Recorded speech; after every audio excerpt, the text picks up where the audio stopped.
Welcome, my friends, to Paranormal Heart Podcast. Tonight's episode is pre-recorded, streaming on United Public Radio Network 107.7 New Orleans. I'm your host, Kat Ward. Thank you so much for tuning in. So my special guests tonight are first drag paranormal investigator Monique Toosoon and returning guest, the pet medium himself, Rob Gutro. Monique and Rob will be talking about their book, Haunting of Emery Estates, which is based on their incredible investigation at the Emery Estates. So please help me welcome, little technical difficulties here, so please help me welcome Monique and Rob. Hi. Hi, Kat. Hi. Nice to meet you, Monique, and nice to see you again, Rob. Good to see you. Nice to meet you. So I'm pretty excited about this. We've been planning this for a little bit. So before we get into the book and the investigation, would you like to tell you a little bit of oh, jeepers, I am so sorry. Could you tell the listeners a little bit about yourselves? Monique, Oh, sure. So I am New England's ghost hunting drag queen. I have done a lot of research. I've tried to find other ones. I have been so successful, so I don't even know if there's other ghost hunting drag queens in the world. I've looked. But I started ghost hunting in drag during COVID, and I had been an investigator for about 10 years before that, and I've been a drag queen for almost 25 years now. But during COVID, I couldn't go to bars or clubs, so I decided, I need to start ghost hunting in drag and bring drag back into my life. And I went ghost hunting once in drag, and I got this incredible EVP that said, he's a lady. And immediately I was like, these ghosts are already sassing me. They hit on me. They were talking about my hair. I was getting grabbed. It was just such a cool experience that now I've kind of turned it into my gig. You know, I love being the paranormal queen, the ghostess with the mostest. I love that. Yeah. Have you done a lot of investigations? Probably about 30 in drag now. But prior to that, I'd probably done another 30, 42. Wow, that's amazing. And do you get a lot of activity? Oh, yes. And something that I've been told a lot of is that typically, some places are really quiet for a lot of groups. Every time I go to one of those quiet locations, for some reason, it's like the punches spike that night, and it is such a crazy night. I get called paranormal vodka because it's like I spike the energy of a location. It fills it up with a lot more. That's amazing. If ever you come up to Canada, we definitely have to go investigating together. Oh, I would love it. Yeah. And Rob, if you'd like to refresh our listeners, because this is not your first rodeo. Yeah, not my first rodeo. So yeah, I'm a medium and a paranormal investigator. In my daytime job, I'm a meteorologist. I'm a scientist. So I use science to explain the science of energy and how that works with the paranormal to make it normal. So I also explained the difference between an earthbound ghost, which is what we encountered, and spirits who have crossed over, which we did not encounter. And I consider myself a pet medium because I prefer to talk to pets than people, really. And as Monique knows, because I worked with Monique and I did a reading for her with her pug. Mm-hmm. Nice. That was amazing. I absolutely love how you put science into the paranormal, because I find in order to debunk, I really don't like that word, but that's exactly what you're doing. In order to debunk a lot of things, it helps if you have a base knowledge in science. Yeah, it really does. And I've been able to explain all kinds of things, like why ghosts can't cross over after a certain time, cold spots, all kinds of things. And we had quite a bit of those things on our investigation. Yeah, it was a wild night. So do tell, please. I can't wait to hear this. So Emery was a location that I'd been wanting to do for a very long time. And they reached out, and I booked an event and got super lucky that Rob was available to be my guest investigator for the night. And it ended up being such a crazy, unique experience. And we both were connecting so deep that night with spirits on a different level. And I mean, for 3 sessions that night, we had the same 2 spirits coming through and just feeding us lots of information. And we gathered a lot in that night. And that's how this book came out. Yeah. And Kat, we were actually able to prove the identities of 2 of them. And the other one was not actually associated with the house. So that was pretty incredible in itself. Because Monique, wasn't the house historian there, or the docent? Yeah. One of the caretakers was there and was able to tell us like a lot of the details of the property. That's His name's helpful. Rick. Yeah, very helpful. So before we get into the investigation, can you tell us how did you hear about this location in the first place? It's in New England, so it's a small area of states, and a lot of the locations are really well known. If you're in the paranormal world, you know a lot of what's around you, and it's something that hasn't really been tapped a lot. So a lot of people actually haven't been there, and I have a rough time getting investigations because I'm a drag queen, and a lot of people are still wary of working with a drag queen. And this was one of those places that was just like, you know what? We don't care what you are, what you do.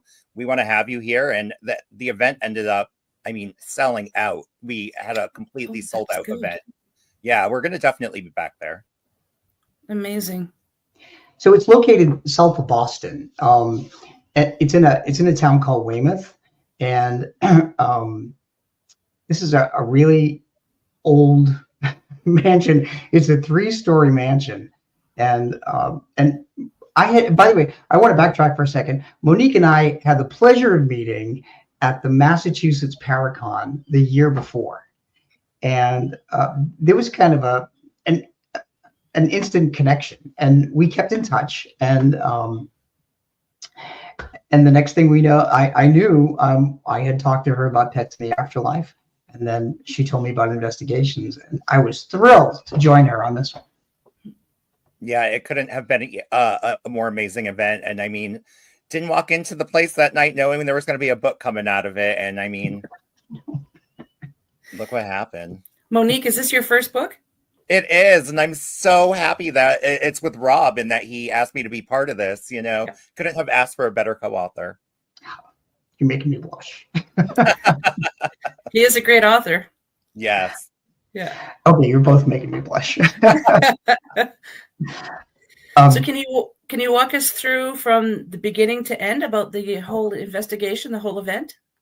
Well, I want to mention one thing first before we get into that. Of course. Because neither Monique nor I really knew anything about the history of this place, which is really critical for us, especially as mediums and sensitives, because we don't want to know who lived there before and what transpired there before. So everything was totally unknown to us. So there were 3 groups of public investigators. Is that right, Monique? Yeah, we cycled through 3 groups of about 15 people.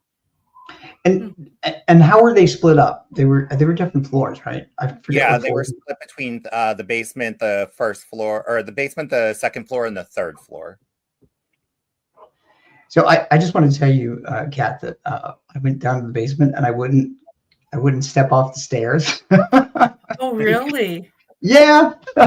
It was kind of a lot for me down there, but the third floor too. Oh, so we did. So Monique took me up as kind of a quick run through, because you got there 10 minutes before me or something, or a half hour before me. Yeah, something like that. So and she walked me upstairs, and gosh, we both felt some pretty strong feelings of dread up there. Mm. Yeah, Monique? Gathering that there's abuse up there. There was definitely stories about children being tied to like the heater, like the radiator up there. Yeah, just things that really dark, and sensing a presence of a very evil, mean woman. Maybe not necessarily like anything scary, demonic or anything, but just a mean ghost. Now, Monique, do you have any special abilities yourself? I don't like to say I do because they don't always prove to be there, but I'm learning to love them and work with them and grow them and figure out what they are, because it's so random for me. I can't do readings. I don't do any of that stuff, but I get things when we're investigating, when we're in, high energy places. Mm-hmm. I sense children a lot, which is probably due to the fact that they think I'm a clown, or at this event, motherly. They thought I was motherly, and that's why the little boy had come to me. But yeah, I'm sensitive, but I don't quite know how to explain it. I have to say I'm the same way. It's not something that I can control. It just happens. I just let it happen. Sometimes I get I pick up on things from locations or people or even friends. Like sometimes I'll message someone and say, "Hey, I'm seeing this. does this make sense? And they're like, yeah, totally. So I totally know how you mean. Yeah. And Kat, I have to say that during this investigation, I did not know what to expect. But Monique is a true professional.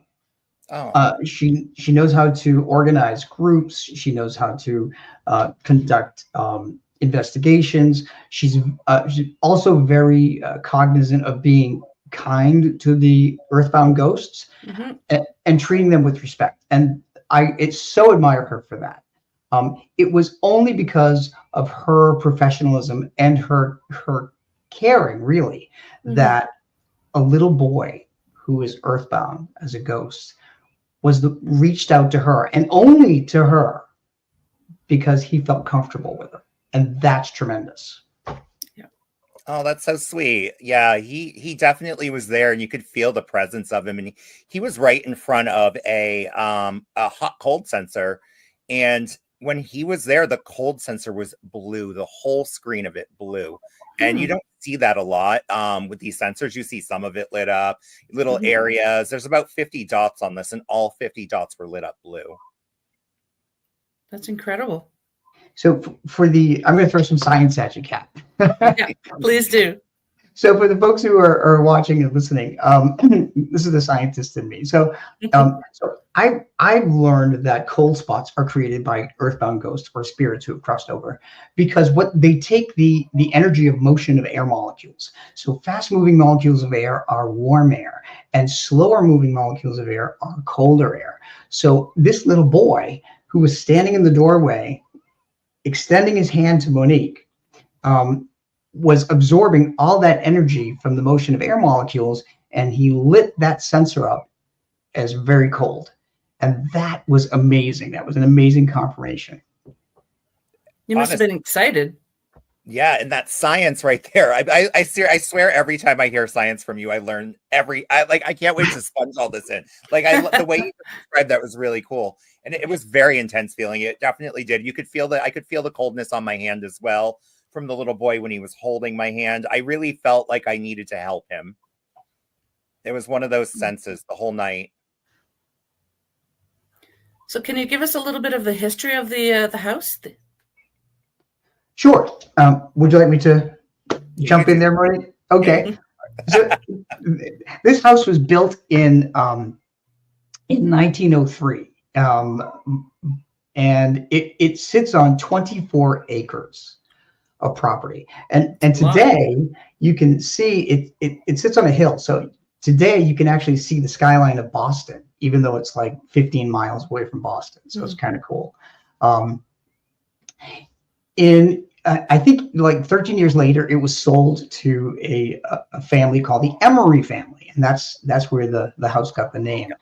And we didn't know any of this, by the way. They were deeply religious. And that actually played into things throughout the night. And apparently they were really prosperous because of the wool trade. So they must have had sheep on the property. But there were no ghost sheep. I'm just telling you that, right? So I think the town of Weymouth eventually purchased it. Is that right, Monique? They either purchased it or they acquired it. It's a public park now. It's in a public park. Because there's right behind the building, there's a big field, and there's definitely visitor parking, but it's in the middle of the park. That's interesting. Yeah, we knew they own it because we had to get permission to write the book from Weymouth. Yeah, yes, and I have to say that Monique has all the connections. By the way, if I had to do this on my own, it would be very, very difficult. But Monique, I mean, she has a charm that she can just go somewhere and everybody will fall in love with it, and that's really that. It's called glitter.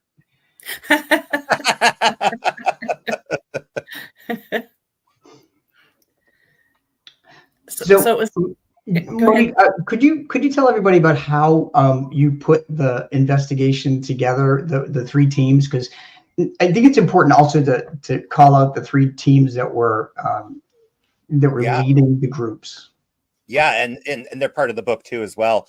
So yeah, I always book this group of friends that I have up here. It took me a couple of years to grow this team and to find the right people to work with. And I'm sure having a paranormal team, you've done the same thing. You go through people, you find the right people, and then you just find the people that you feed and they feed you. And yeah, it becomes like a love circle when you go investigating because you're all on the same page and wanting the same experience. And so these people that I had booked that night, one of them was one of my friends, Laura, who is like one of my best friends, and she was working with our team. And then we had a guy who actually works with my mom, and that's how I met him. But his name was Thomas Donahue, and he's an incredible seasoned investigator as well. And then the final team was led by the Fetters, who are also known as the Paraclauses, because they dress up as Santa and Mrs. Claus every holiday season. Oh. Yeah, and they volunteer and they do like from morning till evening all December. They're out doing Santa and Mrs. Claus stuff. And last year we actually had the privilege of them showing up ghost hunting as Santa and Mrs. Claus, and they sat in front of a Christmas tree and all the little spirit children came, and it was so intense. It was so cool. That might happen again this year, Robin. You're at that event. But so the Fetters were leading a group, Thomas was leading a group, and then Laura was part of our group, and we divided the people up just in thirds when we were outside taking the group photo, and we divided them up really well because I feel like each group paid a little bit to this investigation too.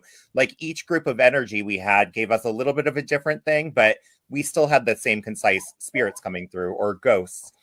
But it felt like when you got here, when you got to the location, Rob, we kind of decided on the second floor because the third floor was terrifying and the basement was just very, there was definitely something watching in the basement. Do you know what it was? A child probably hiding. Yeah, and so this building too, although it's 3 stories, it also has what's kind of a structure that goes up the top through the top like a dormer. It's more like a crow's nest that you would see. And so Monique took me up there before the investigation started, and there was some really heavy energy there. So it was residual energy, which means that it's not an interactive ghost. And I sensed so much fear in that place that, and what came through was that a child was hiding from being abused up in that area. And that was hard. That was really hard to deal with. So, and Monique is a parent. Monique is a parent too. So, I mean, this is even more difficult. Yeah, I have an 8-year-old son, and I've had mediums tell me before. I had one where I was doing an investigation and I was telling my story, and I always tell the story about why I'm sensitive and how I tend to grab onto children and blah, blah, blah. And she was kind of like, she's like, you have a very loving aura to you. You're very energetic. But she also told me that she is a past life reader and that she saw a past life of me dying of scarlet fever at a very young age. And she thinks that the reason that some children come to me too is they see that past life trauma and they relate to it. So they come to me as well. That makes sense. Yeah, as a parent myself, I find it difficult too when we go on investigations and there's children involved. It's just and finding out what their story is. It's really it's very difficult. Yeah, it can be for sure. So tell us what kind of evidence you got. Well, gosh. As Monique said, we decided not to go to the 3rd floor because it was just too much. So we went to the 2nd floor, and Monique, you picked a room that had a big table in it. Yes. And she asked the folks to like sit around the table so we could focus. Can you describe what the scene was so that everybody can visualize it? Yeah, I always try to make guests sit down because I feel like if anyone's standing up, they're fidgeting or they're moving or they're bouncing from foot to foot and creating noise that we don't want to have at the investigation. Yep. So we always make them sit down. And then we sat at a table, some of us were sitting at a table, and I put a computer on the table with a Bluetooth speaker, and we had a program called Phasma Box running, which is a ghost radio that cuts out all the noise and just gives you the voices and the words that you're looking to hear. We also had set up some EMF candles, a REM pod, and I think we had tripwire on the floor as well. as the hot and cold sensor. And when we had first turned on the Phasma box that night, which is the radio, it started doing something it had never done before. And do you remember this? We got a heartbeat. And Yeah. Wow. it was just like a very fast, nonstop heartbeat, and I couldn't get it to stop. And I have this recorded somewhere. I haven't posted it yet, but it was just a heartbeat. And we had found out later, or at some point, that there was a very serious heart attack in this place, or something with a heart problem. Yeah, there And were a couple of people who passed from heart attacks on that floor. yeah. So Wow. for us to get that heart, and it was such and still to this day, I've never heard that come out of this device ever. Aside from that one time.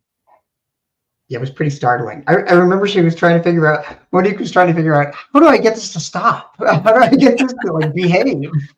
Yeah, and then everything that came out of it after that. I mean, as soon as we started this investigation, it was almost immediate that this little boy had come through, and the connection was just so clear, and it was perfect, and it was a beautiful feeling, obviously, too. It was really cool to be connecting to this child, and it was awesome that I was connecting to this kid, but Rob was seeing the old man, the man in the suit, and that Rob was describing that maybe that this man was holding this little boy, or he was his father. But we didn't really figure out this whole story until 2 groups later, that this little boy is possibly being held hostage by this old man in the ghost world. Oh.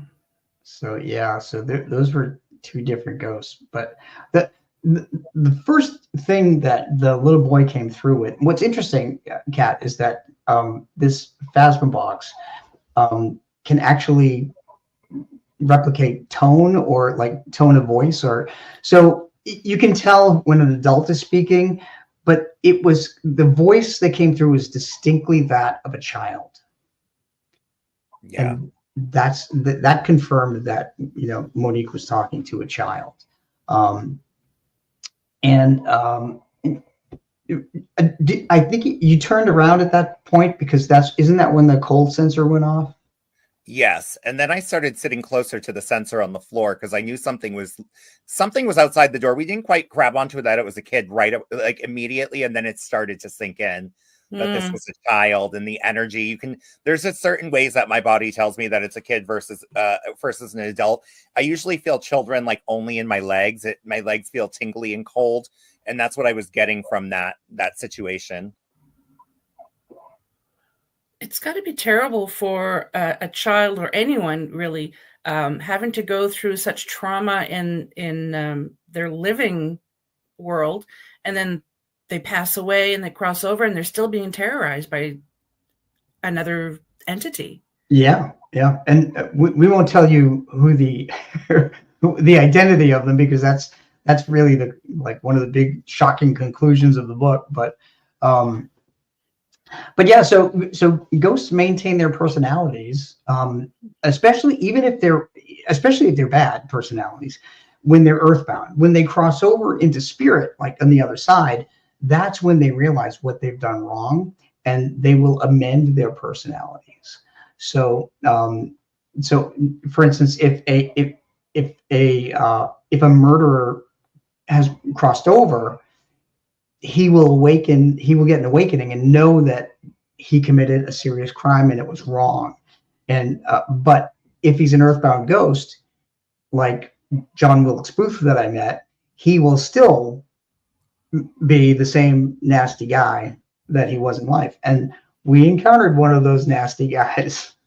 And we encountered them at a lot of places too. I feel like a lot of people mistake, nasty spirits for like demonic things or harmful things, but sometimes there really are just pissed off dead spirits or dead ghosts, dead people. Then that is just, there's lots of locations that have them too. This one just happened to be holding another one hostage.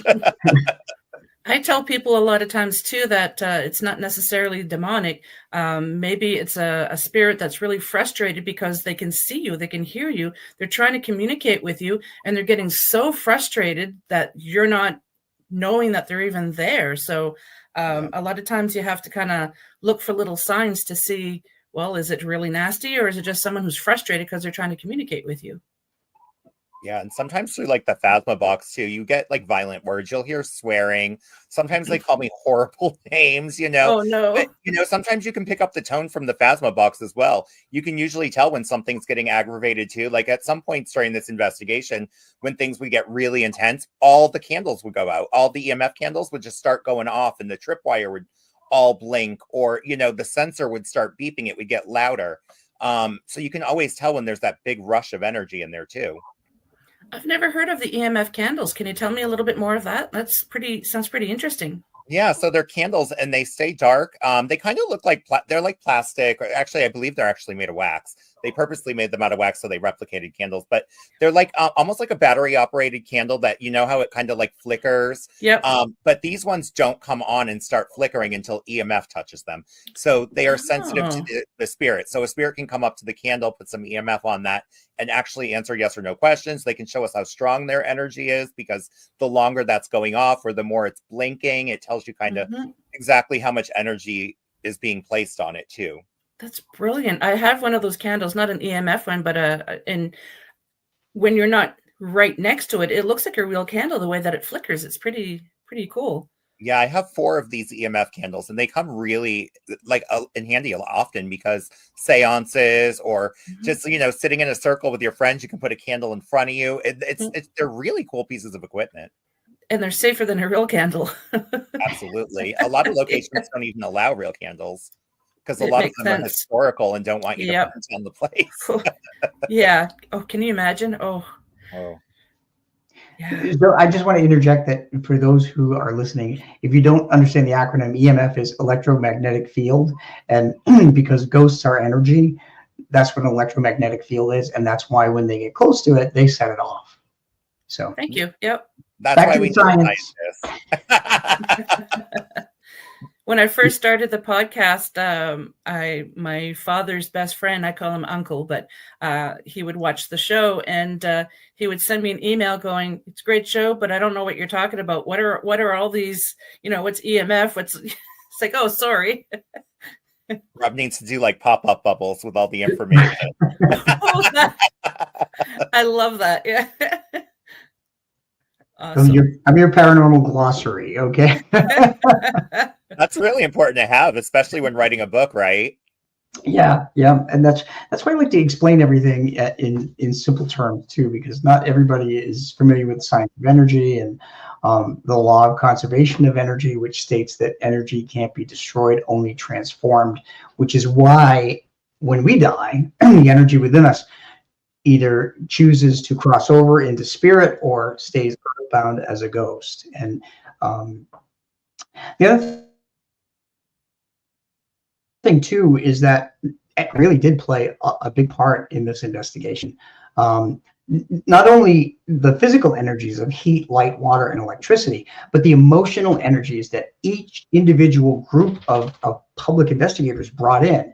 And Monique and I and Laura noticed that one particular group, there were some skeptics, and that had kind of a blocking effect on receiving energy. So, Mona, can you address that?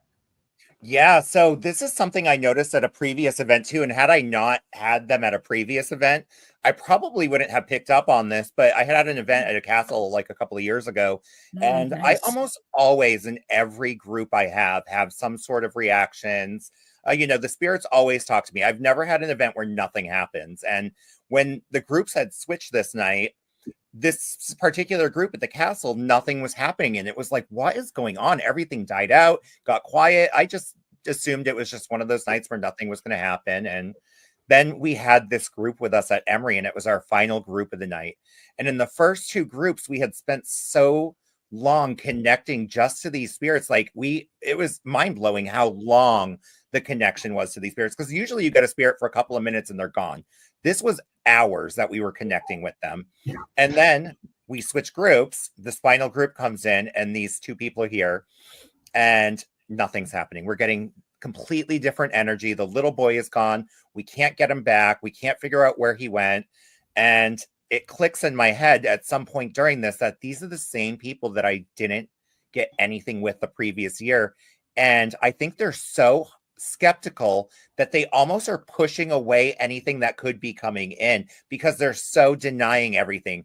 And I think when you go to an investigation, you almost have to go there with some sort of believing in you, and you have to just push the skepticness aside and be open to this experience, because if you're not, that's going to happen, because you're putting out energy that nothing is real, and that's going to feed right back to us. Yep, they just have their walls up and nothing can get through. Yeah, and I think we just had too many in one group, and that is enough to just destroy energy or to make it not want to come and play. If half the group isn't believing that there's something in there, the rest of them are, going to pay for that. Yeah, it did create kind of an energy block. And wasn't that the point in time where we decided to go into another room to see if we could pick up? Yeah, we went down the hall and nothing was happening in there either. We ended up right back into the other room, and then we started playing with the mirror. And I think the mirror we were playing with in every group, but I think that during this final group, we kind of had to focus on that a little bit because the mirror, I just had a door open on me. Yeah. There's air coming in from this door, so I'm not surprised that it moved, but it's kind of freaky in the moment.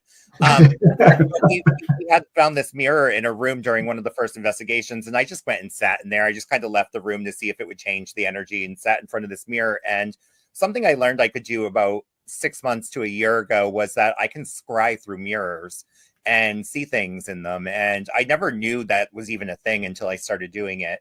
And so I started scrying in this mirror at Emery Estates, and I was noticing my face changing, and only in one of the 3 mirrors on this vanity, it was changing. And I just kind of walked out of the room and I went into the other room, and I told people, I'm like, you guys need to go in there in pairs, take photos, sit in front of the mirror. Don't tell your friend what you see. And then just come back and we'll talk about what happened. And what was happening in that mirror was that I was turning into a very old man. And the guests that we kept sending in there were doing the exact same thing. They were coming back and talking about how they were seeing themselves age, or they were seeing an old man in the mirror. And it was like this really cool experience that we got to have and share with all of the guests, because I think almost every guest that went in there had an experience with this mirror. Yeah, and I have to tell you, Kat, that they started going in twos because they started to get really afraid. Oh, no. So do you think the old man was a spirit that was in the mirror, or was it themselves from another life? So we figured out that there was a ghost attached to the mirror. So I don't want to give it away, but we know why. We did figure out why he was there. And what we couldn't figure out is why he was making the appearances change. Yes. But he did share memories of why he was attached to that, and it all seemed to make sense. And I will say that this piece of furniture wasn't in the original estate. So this guy, whom we don't know his name, never told us his name, but he wasn't connected to the Emery Estate at all, like the other 2 ghosts. It was a piece of furniture they acquired at some point, and we had no clue going in there. When we were walking around that this mirror was going to play any significant part in our investigation. I just went in there and sat down because I'm a hot drag queen, and I had to sit down and just cool down for a minute. Yeah. And then upon staring into the mirror, I was like, "Ooh, this is interesting. We got a haunted mirror." Very cool. Yeah, and everybody wanted to look in it, but they were afraid. That's some of the best times, though, when people are actually afraid at an investigation. I get so many cool reviews. I had one review about my events that this is one of my favorite things that's ever been said.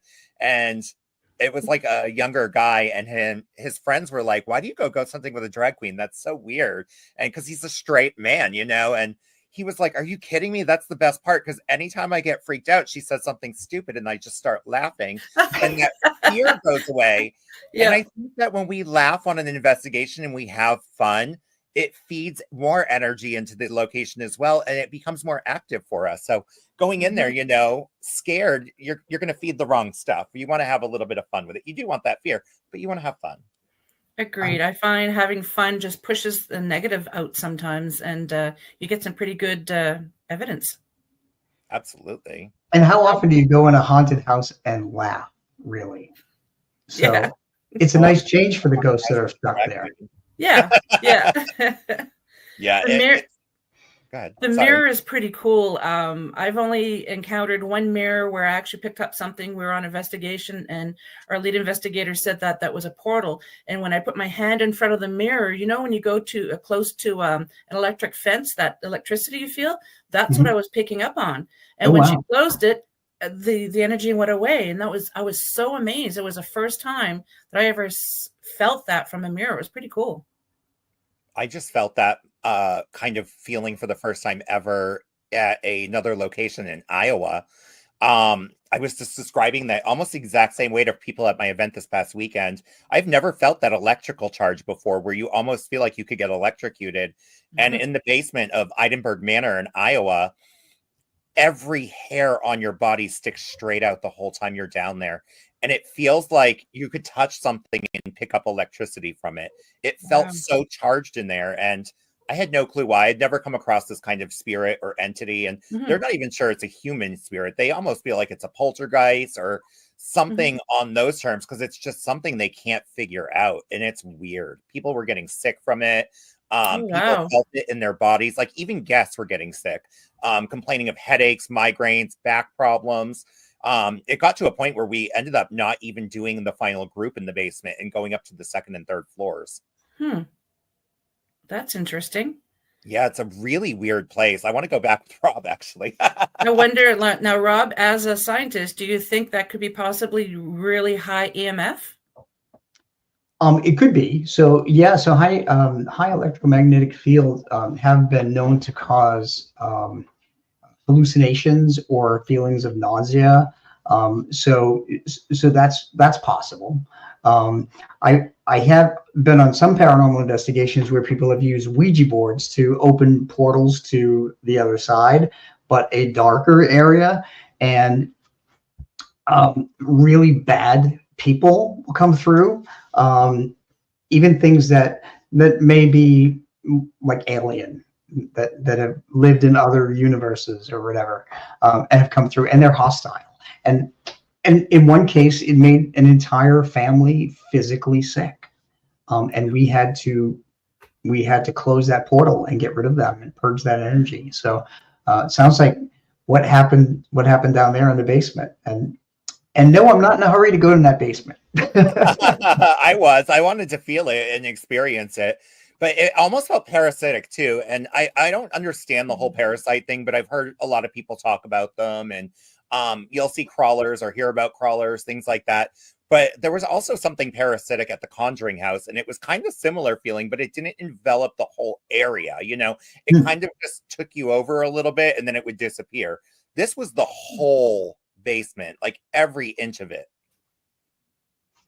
That's amazing. Do you think you'll ever go back and check out the basement and the third floor? Oh, I absolutely want to go back and do it again. The place was really cool, really, really old. It used to be a mental hospital from what I remember, and it's been other things too. But I mean, the energy in there is very playful, extremely intelligent. I don't think I've ever been anywhere where the intelligence coming out of my radios was so precise. Every question we asked, we got an answer. At one point I had changed out of drag, and I noticed that they were kind of they were kind of disappearing. The spirits like kind of left for a little bit. And I was like, is it because you like me better in drag? And the radio is like, everybody does. Oh, So we're all like, oh my God, these I love that. are so mean. But they were so intellectual. They kept answering everything. And I'm like, I've never been to a location like that. Emery's a close second, though. Emery was really, really intense with the intelligence, too. Yeah. And I remember that once the little boy identified himself, or let us know he was a little boy, you asked him to say, "Hi, Monique." And he did. He repeated "Hi, Monique" in a child's voice that came right through that plasma box. And everybody in the room was freaked out. I love absolutely love it when that happens. Yeah. Yeah, they say Monique a lot during investigations. I don't know why, but it comes up all the time. People are like, are they obsessed with you? I'm like, I don't know. I'm not trying. They just are. They always are saying my name. It's because you're beautiful. Oh, thank you. Yes, absolutely. Wow. So do you plan on going back for another investigation with other teams to this location? Oh yeah, we've already been invited back. We'll book a date for Good. next year sometime, and we're going back there to have our book release party. Yeah. Oh, that's great. So when does the book 111. the book is released in January? So the book is going to be available on pre-order by November 12th Okay. or 11th, and then it will actually publish on January 1st. Okay. So yeah, we wanted to make sure it had a 2025 date.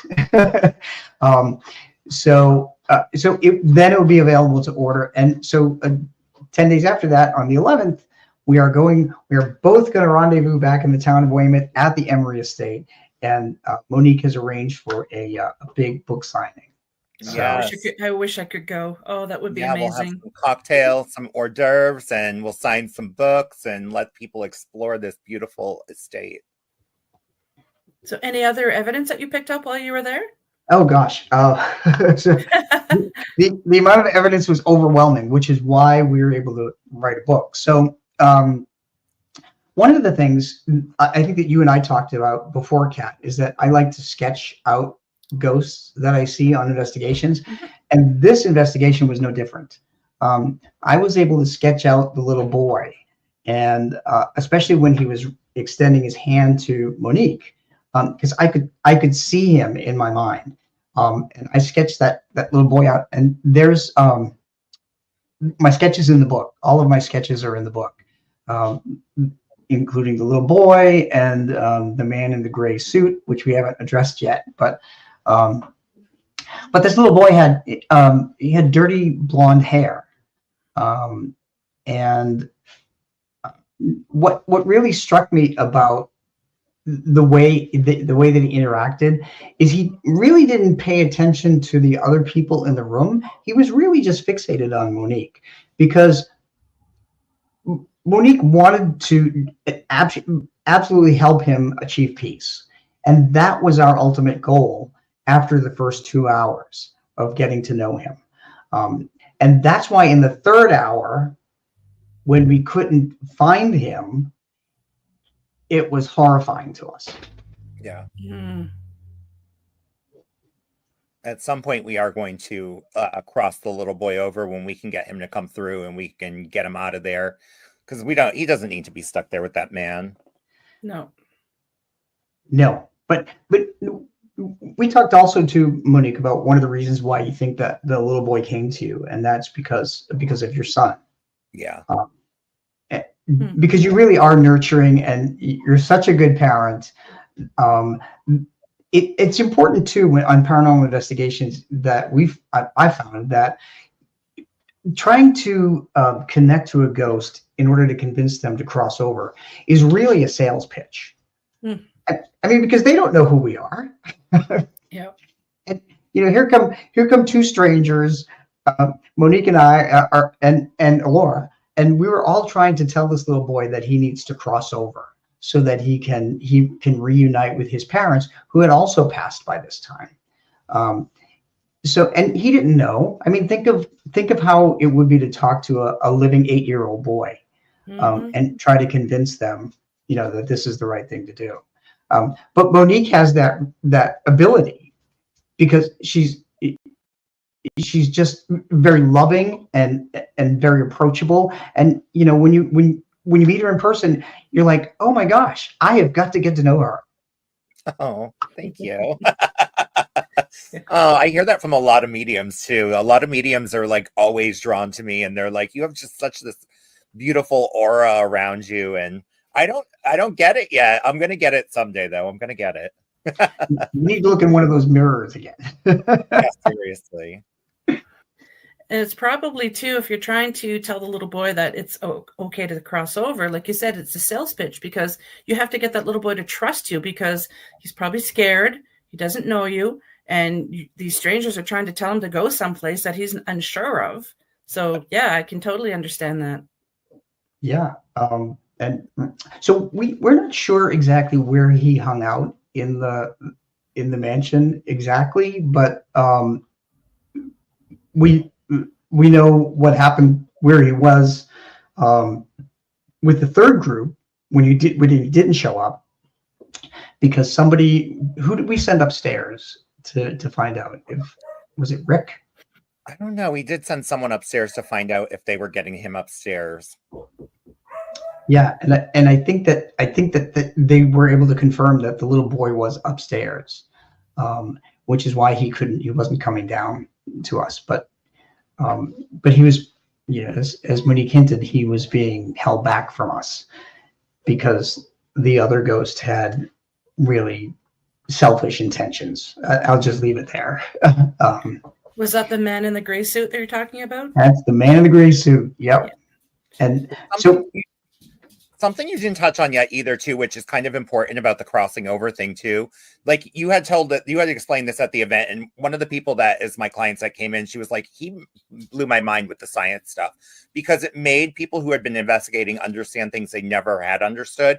And you had explained that sometimes people don't cross over because they're so afraid to face the other side of the light, too. They know they're passed on, but they don't want to cross because they're afraid to face something.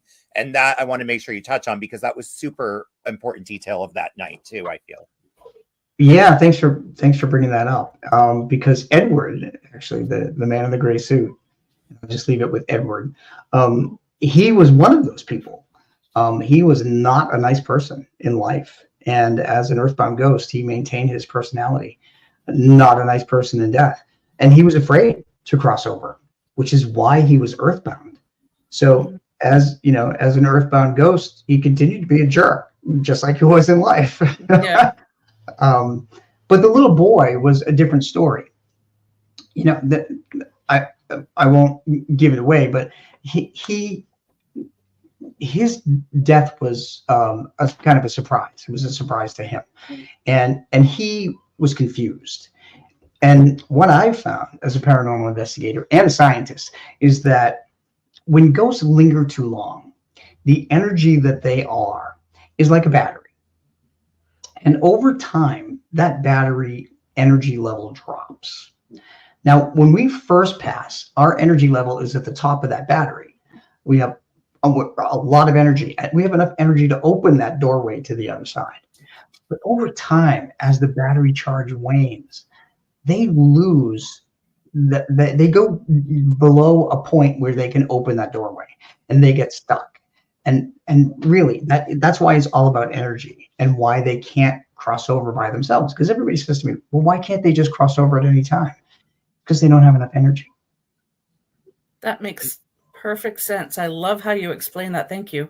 People at the event, I'm telling you now, like I had seasoned investigators at this event and they were mind blown, Rob, by how easy you make science. I'm not even joking. Like clients came in and I'm like, me too. My mind was blown. I was absorbing everything he was saying like a sponge, like explaining just the difference between a ghost and a spirit. We all knew what that was, but you put it in such small terms that anyone could understand it in 2 sentences or less, And I think that's very important too when you go on an investigation. I think that's why we're going to mesh so well together, the two of us.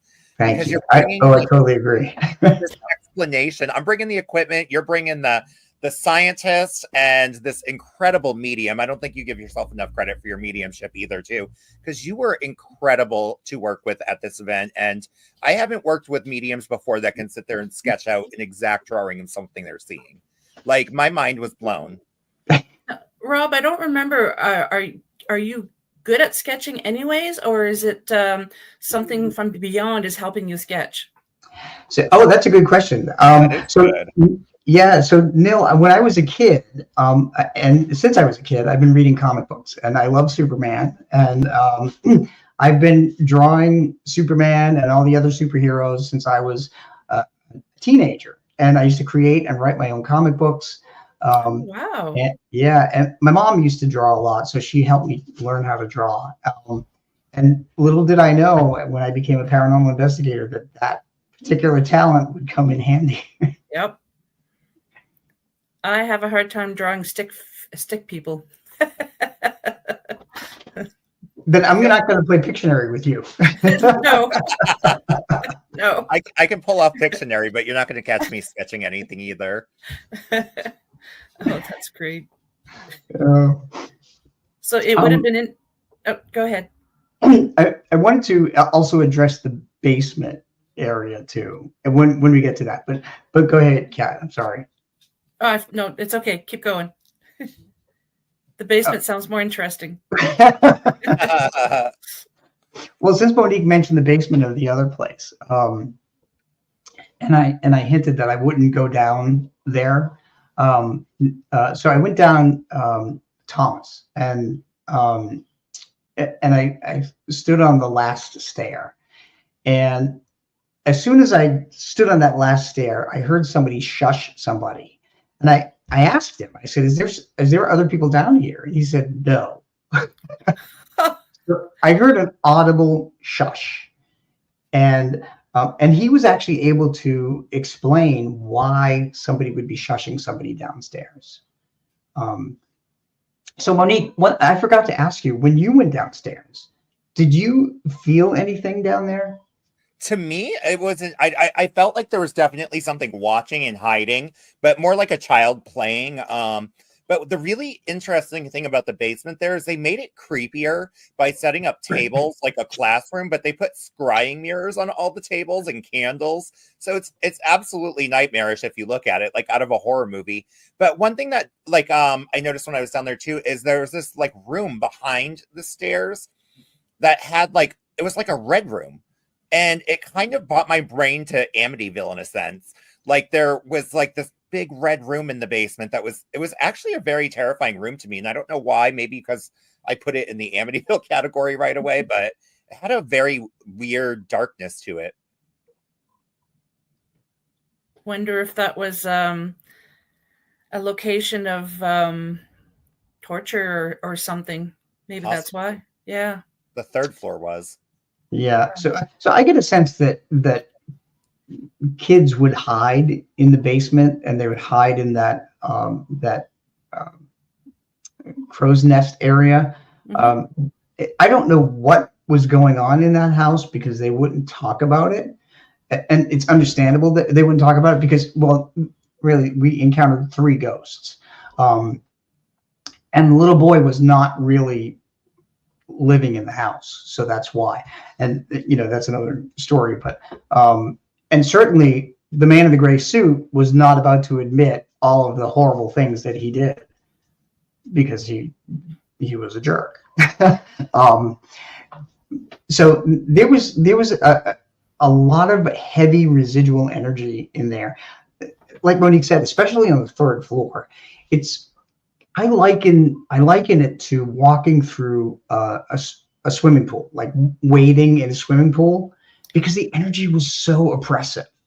And when we both got up there, we were like looking at each other like, we're not going to spend a lot of time up here. We're just going to go back down to the 2nd floor where the energy is lighter. Yeah, I went down there when we first got there on the tour. I went up there with the Rick, the caretaker. And when we got up to that 3rd floor in that final room, it had Amityville eyes actually. So a couple of little similarities to Amityville. Wow. It had the eyes in the most oppressive room in the house. There was eyes.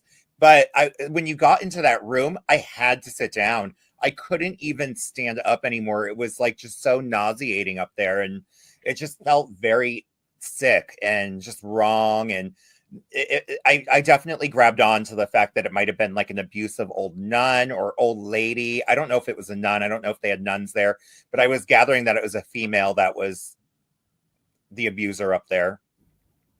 They might have had nuns if it was an asylum you said before. They might have had nuns.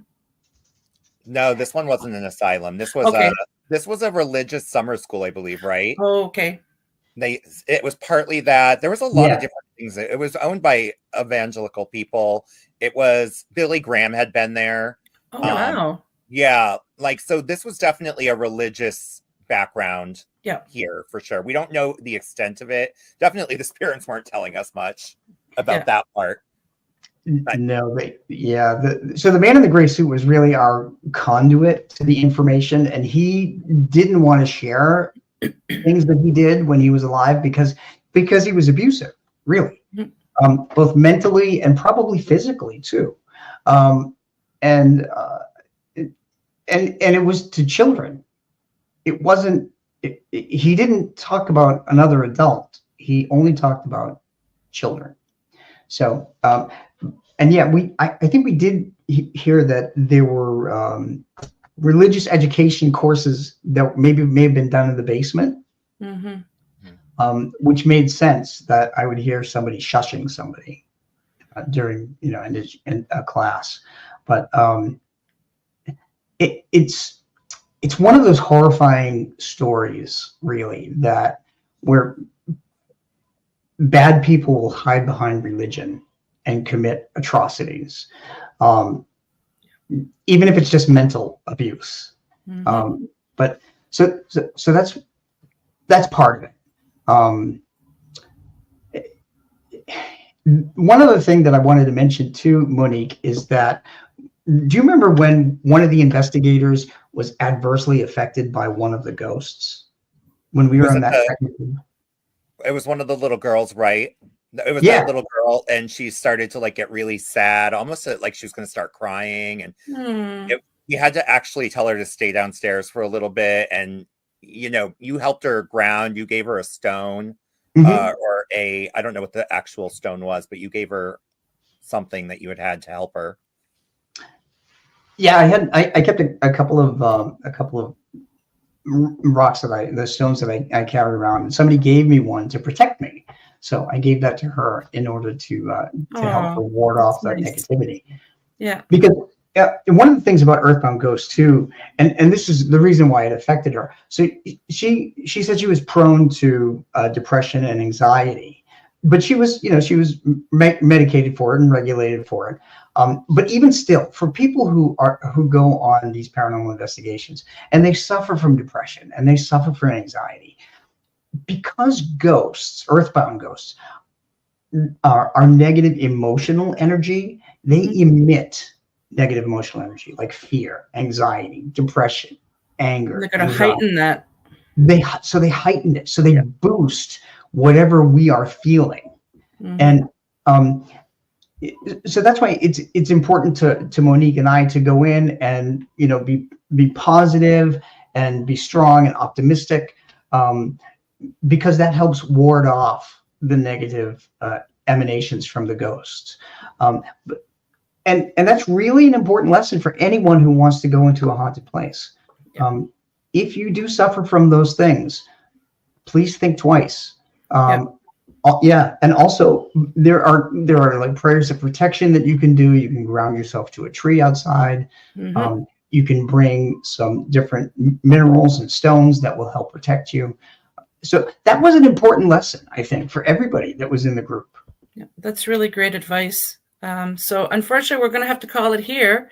I would love to have you two come back on again and talk more about this. This is fascinating to me. So before we sign off, if you could tell the listeners where they can find you. Monique?